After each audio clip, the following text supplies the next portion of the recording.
Marilah kita berdoa. Kasih karunia dan damai sejahtera dari Allah Bapa kita dan Kristus Yesus menyertai kamu. Amin. Bapak, Ibu, dan Saudara yang dikasihi Tuhan Yesus Kristus, firman Tuhan bagi kita pada ibadah pertanyaan keluarga malam hari ini tertulis dalam Injil menurut Markus pasal 12 ayat 41 sampai ayat 44. Demikian. Pada suatu kali Yesus duduk menghadapi peti persembahan dan memperhatikan bagaimana orang banyak memasukkan uang ke dalam peti itu. Banyak orang kaya memberi jumlah yang besar. Lalu datanglah seorang janda yang miskin dan ia memasukkan 2 peser, yaitu 1 duit. Maka dipanggilnya murid-muridnya dan berkata kepada mereka, "Aku berkata kepadamu, sesungguhnya janda miskin ini memberi lebih banyak daripada semua orang yang memasukkan uang ke dalam peti persembahan. Sebab mereka semua memberi dari kelimpahannya, tetapi janda ini memberi dari kekurangannya semua yang ada padanya, yaitu seluruh nafkahnya." Demikian firman Tuhan. Bapak, Ibu, dan Saudara yang terkasih dalam Kristus Yesus, persembahan adalah cara kita untuk mengucap syukur kepada Tuhan. Ketika kita memberikan persembahan kita, itu adalah cara kita untuk berterima kasih kepada Tuhan. Lalu pertanyaannya, apakah persembahan itu? Sebenarnya ketika kita memberikan persembahan, harus diingat bahwa Tuhan bukanlah Tuhan yang berkekurangan. Sehingga kita perlu memberikan sesuatu kepadanya, termasuk uang, dan termasuk dalam hal apapun. Sebab segala sesuatu adalah milik Tuhan. Jadi tidak akan mungkin Tuhan berkekurangan dalam hidupnya. Saudara, memberikan persembahan merupakan bukti penyerahan diri kita kepada Tuhan, bukan sekedar pada milik kita. Jadi persembahan itu berasal dari Allah dan kembali kepada Allah. Berbicara mengenai persembahan dalam kehidupan jemaat, ada saja yang suka bersungguh-sungguh dan memakai hitungan matematis. Olah kebeng di huriawan begitu. Uang ini, uang untuk begini, dan seterusnya. Terlebih dalam kondisi pandemi yang sekarang ini, ada banyak yang mengatakan tarhona memikirkan persembahan. Untuk makan aja terancam, untuk makan saja susah. Lalu bagaimanakah sebenarnya kita memahami mengenai persembahan ini? Bagaimanakah hati dan iman kita ketika kita memberikan persembahan kita? Apakah memang Allah kekurangan sehingga dia perlu disumbang, disawer, diberikan sesuatu? Apakah itu kondisi Allah? Hal ini menunjukkan kepada kita bahwa sebenarnya saya katakan tadi bahwa Allah pemilik dari segalanya. Lalu kita memberi persembahan adalah bukti ucapan syukur kita dan terima kasih kita kepada Tuhan. Apa yang Tuhan beri kepada kita, kita serahkan kembali kepada Tuhan. Jadi memberi dalam kondisi yang berlebihan, dalam kondisi ketika kita punya lebih, yaitu bisa saja dengan gampang. Tetapi bagaimanakah keadaan dan situasinya jika kita memberi dari kekurangan kita? Nah, banyak orang yang memakai dan menggunakan hitungan matematis dan hitungan logika ketika dia memberikan persembahannya. Sebab banyak orang-orang yang berpikir ketika dia memberikan banyak, nanti apa lagi untuk makan, biaya sekolah, dan lain sebagainya. Namun dalam firman ini dijelaskan mengenai bagaimana Yesus memberikan pengajaran mengenai persembahan kepada murid, kepada pengikutnya, dan kepada kita saat ini. Pada ayat yang ke-41 dikatakan, pada suatu kali Yesus duduk menghadapi peti persembahan dan memperhatikan bagaimana orang banyak memasukkan uang ke dalam peti itu. Banyak orang kaya memberi jumlah yang besar. Jadi ketika Allah memasuki bait Allah, ketika Yesus memasuki bait Allah, Ternyata Yesus mengamat-amati setiap perilaku, setiap tindakan, setiap sikap kita dan hati kita secara satu persatu. Apa yang kita lakukan, apa yang kita pikirkan pada saat beribadah, Yesus melihat kita, apakah itu tulus, apakah itu ikhlas, apakah itu terdorong memuji Tuhan, atau kita karena ikut-ikutan, atau untuk menunjukkan diri kita. Nah, dalam kesempatan ini kita belajar, ternyata Yesus mengamat-amati setiap orang yang masuk dalam bait Allah, dalam gereja. Termasuk mengamat-amati bagaimana orang memberikan, menyerahkan persembahannya. Apa yang dilihat Yesus dalam pribadi orang kaya yang memberikan persembahannya dalam nas ini? Dia memberikan persembahannya dari kelimpahannya. Dalam bahasa Batak, sian lobi-lobi nasi dabedo di dabuhon. Berarti dia memberikan dari kelimpahannya. Ini yang perlu dulu diperhatikan. Saya mau katakan, Yesus bukan membenci dengan persembahan orang kaya yang banyak itu, yang besar itu. Dan dalam firman ini juga tidak ada dijelaskan bahwa Yesus tidak menerima atau menolak persembahan orang kaya itu. Tidak ada dijelaskan di sini. Tetapi disebutkan bahwa mereka memberi dari sisa-sisa, dari lobi-lobinya, dari yang terkecil, yang tidak laku. Apakah, pertanyaannya, apakah persembahan dari sisa-sisa? Karena mereka memberikan kepada Yesus persembahannya, kepada Tuhan persembahannya adalah dari kelebihannya. Selanjutnya dalam ayat 42, lalu datanglah seorang janda yang miskin dan ia memasukkan 2 peser, yaitu 1 duit. Hal yang berbeda sedang terjadi. Berbeda dengan orang kaya itu, seorang janda miskin hanya memberikan persembahannya 2 peser. Jika dihitung dikonversi ke rupiah, maka persembahan janda itu 1 peser, jika dirupiahkan kira-kira jumlahnya adalah 781 rupiah.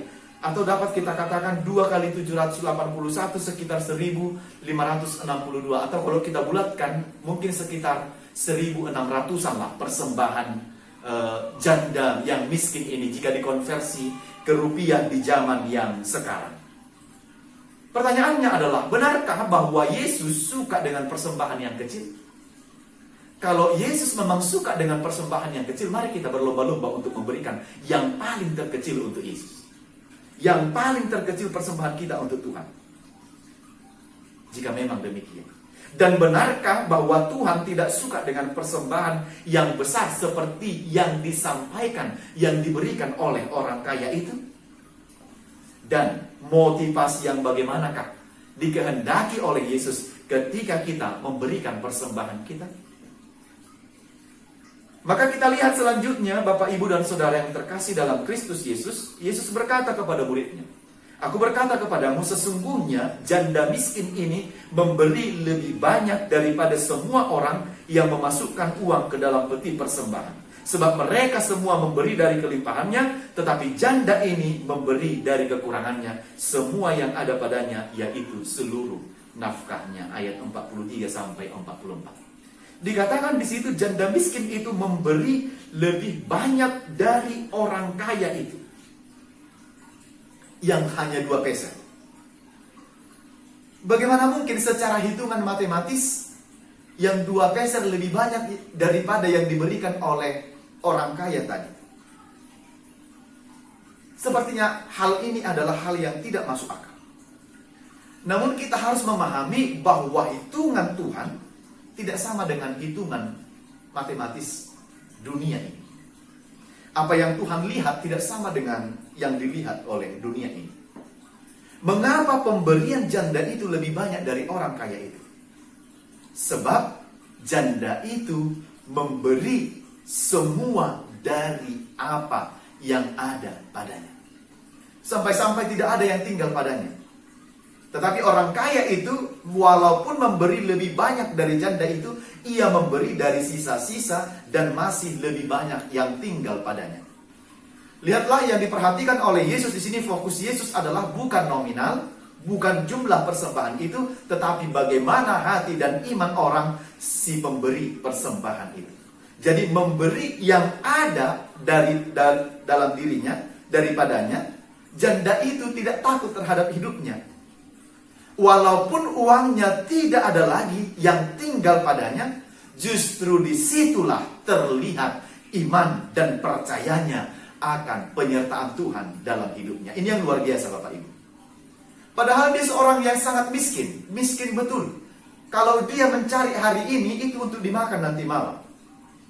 Nah di sehari manubut, Allah membudari. Seperti kalau katakan dalam istilah orang Batak, ngulu nama hais martuduk. Ya, tidak ada bekal di rumah yang disimpan untuk besok. Ya kalau hari ini dapat, itu untuk dimakan untuk nanti malam. Kemiskinannya adalah kemiskinan yang demikian. Tetapi dengan uangnya yang 2 peser itu, dia mampu serahkan untuk persembahannya kepada Tuhan. Dia persembahkan persembahan 2 peser itu dengan rela dan dengan pasrah, karena dia tahu bahwa hidupnya tidak tergantung kepada yang 2 peser itu. Tetapi hidupnya dan kekuatannya berasal dari Tuhan, bukan dari yang 2 peser itu. Jadi bukan yang 2 peser itu yang dipercayanya sebagai penjamin kehidupannya. Tetapi dia yakini itu dari Tuhan, berkat itu dari Tuhan, datangnya dari Tuhan. Kalau dia berikan persembahannya sebanyak 2 peser itu, dia yakin dan percaya bahwa Tuhan juga akan memberikan berkat-berkat bagi dia di hari yang akan datang. Bapak Ibu, kepercayaan yang demikianlah yang harusnya lahir dalam hati kita ketika kita memberikan persembahan kepada Tuhan. Terkadang rasa iman dan hati yang demikian tidak muncul ketika kita memberikan persembahan kita kepada Tuhan. Kita takut tidak makan hari ini, sehingga ketika memberikan persembahan, kita memberikan yang paling terkecil dari apa yang kita miliki. Oleh karena itu saya mau ingatkan melalui firman ini, pemahaman itu harus kita geser. Dari dulu kita dengar otik pe asal mayas rohat. Ai di boto Tuhan idoi. Solok pacarian susah dia begitu. Apakah memberi persembahan dengan nominal kecil itu merupakan buah dari iman kita? Saya mau katakan pemahamannya tidak demikian lagi. Tetapi memberi dengan hati dan iman kepada Tuhan. Apakah yang kita berikan persembahan kita itu dengan hati dan iman kita kepada Tuhan? Saya mau katakan, masa iya jika kita memberikan persembahan dengan hati dan iman kepada Tuhan? Maaf ya Bapak Ibu, kalau persembahan yang kita berikan itu sama nominal dan jumlahnya seperti yang kita berikan kepada tukang parkir. Apakah itu persembahan dengan hati dan iman kepada Tuhan? Persembahan memang tentang keterbukaan hati dan mempersembahkan segala yang terbaik untuk Tuhan. Bukan hanya uang kita memang yang bisa kita persembahkan, tetapi waktu kita, tenaga kita, pikiran kita, talenta yang ada pada kita, kita berikan kembali kepada Tuhan sebagai persembahan kita atas segala berkat-berkat yang kita terima dari Tuhan. Jadi berikanlah yang terbaik bagi Tuhan, bukan sisa-sisa dari apa yang kita miliki. Karena dalam 2 Korintus 9 ayat 6 dikatakan, orang yang menabur sedikit akan menuai sedikit, sementara orang yang menabur banyak akan menuai banyak. Oleh karena itu Bapak Ibu, ada 3 hal menjadi penekanan firman ini bagi kita yang menjadi pelajaran penting, menjadi pelajaran berharga yang perlu tetap kita pegang dalam firman ini. Yang pertama adalah Tuhan melihat apa yang tidak dilihat oleh manusia. Karena itu dunia ini melihat yang kelihatan, namun Allah melihat yang tidak kelihatan. Itulah hati manusia. Janda itu memberi sedikit, namun dari hati yang tulus dan dengan sukacita memberi di dalam imannya, sehingga Yesus senang melihat pemberiannya itu walaupun jumlahnya sedikit. Tapi karena didorong oleh iman dan hati yang tulus dan ikhlas memberi kepada Tuhan, maka Yesus melihat, menerimanya dengan senang hati. Jadi ketika kita memberi persembahan kita, maka Tuhan melihat hati kita Bapak Ibu. Apakah kita tulus ikhlas didorong oleh iman kita, atau kita hanya menunjukkan kepada orang lain bahwa kita memberikan persembahan yang lebih? Motivasinya jelas Tuhan tahu. Yang kedua, memberi persembahan dengan hati dan di dalam iman. Berapapun persembahan yang kita berikan, hendaklah karena didorong oleh iman kita. Kalau besar nominal persembahan, jika bukan dari iman, besar pun persembahan kita, tetapi bukan dari iman kita, lahir dari iman kita, itu pun tidak sesuai dengan firman Tuhan. Karena itu, supaya hati Tuhan senang menerima persembahan kita, ada orang yang karena itu maka berikanlah di dalam iman dan percayamu kepada Tuhan. Namun ada kebiasaan yang muncul di zaman ini. Ada orang yang memiliki banyak harta, yang terbilang kaya, tetapi untuk soal persembahan, sama aja persembahannya dengan orang-orang yang susah, yang miskin, yang kurang mampu. Tidak ada bedanya. Nah, dong ibaratnya begitu. Entah kenapa terkadang orang kalau berbicara tentang persembahan, berbicara soal persembahan, masih banyak orang yang cenderung lebih memilih memberikan yang paling kecil. No mek-mek nih, no mek-mek. Kadang memakai pakaian yang begitu mahal, perhiasan lengkap, tapi menjatuhkan persembahan itu adalah nominal yang paling kecil sekalipun. Maaf ya Bapak Ibu, jika firman ini mengingatkan kepada kita pada hari ini untuk memberikan yang terbaik bagi Tuhan. Apakah itu lahir dari iman kita ketika kita memberikan persembahan? Atau karena sifat pelit, kikir? Yang saya mau tekankan dari yang kedua ini adalah berikanlah di dalam hati dan iman yang murni kepada Tuhan. Yang ketiga, yang terakhir adalah memberi persembahan sesuai dengan yang ada pada kita. Sedikit atau banyak, besar atau kecil adalah persembahan ucapan syukur dan terima kasih kita kepada Tuhan. Janda itu memberi dari apa yang ada padanya, karena itu berikanlah persembahanmu menurut apa yang ada, yang kamu terima dari Tuhan. Tidak mungkin sama persembahanmu dengan tidak mungkin sama persembahan orang kaya dan orang miskin. Kalau sama ya, si orang kaya ini sudah terlaluan begitu. Tapi berilah persembahanmu sesuai dengan berkat yang kita terima. Kita memberi persembahan kita untuk apa? Bukan untuk menyogok Tuhan, tapi untuk menopang, untuk mendukung segala pekerjaan dan pelayanan kerajaan Tuhan di dunia ini melalui gerejanya. Maka lakukanlah ibadahmu dan berikanlah persembahanmu yang terbaik bagi Tuhan sebagai ungkapan syukur dan terima kasihmu atas segala penyertaan dan anugerah Tuhan yang kau terima dalam hidupmu. Amin. Kita berdoa. Bapa di dalam Yesus, kami bersyukur dan berterima kasih untuk setiap kesempatan yang baik yang Tuhan berikan bagi kami. Pada malam hari ini, terima kasih atas persekutuan kami dalam ibadah bersama-sama dengan keluarga kami di tengah rumah kami masing-masing. Dan kami telah menerima firman-Mu untuk tetap beribadah dan memberikan persembahan kami dari hati kami yang tulus dan ikhlas kepada Tuhan sebagai buah iman dan percaya kami, serta dari lubuk hati kami yang paling dalam. Bapak, tolonglah kami untuk memberikan yang terbaik sebagai persembahan kami yang hidup di hadapan-Mu, bukan dari sisa-sisa, dari kelebihan, tetapi didorong oleh iman dan percaya kami kepada Tuhan. Tolonglah kami setiap pribadi kami agar dapat mempersembahkan yang terbaik demi kemuliaan bagi nama Tuhan. Berkatilah semua jemaat Tuhan yang melaksanakan ibadahnya di rumah mereka masing-masing pada malam hari ini. Tuhan, tolong mereka memahami firman-Mu dan untuk melakukannya di dalam kehidupan mereka masing-masing sebagai buah dari iman dan kepercayaan mereka kepada Tuhan. Berkati bangsa dan negara kami. Kaulah yang melindungi kami dan dunia ini, pergumulan kami yang begitu berat, yang belum berakhir dan berujung. Kami mohon penyertaan Tuhan dalam hidup kami, agar kami tetap hidup dalam lindungan Tuhan, dalam keadaan sehat dan dalam penyertaan Tuhan. Terpujilah nama-Mu, hapuskan segala dosa kami. Dalam Yesus kami berdoa dan bersyukur kepadamu. Amin.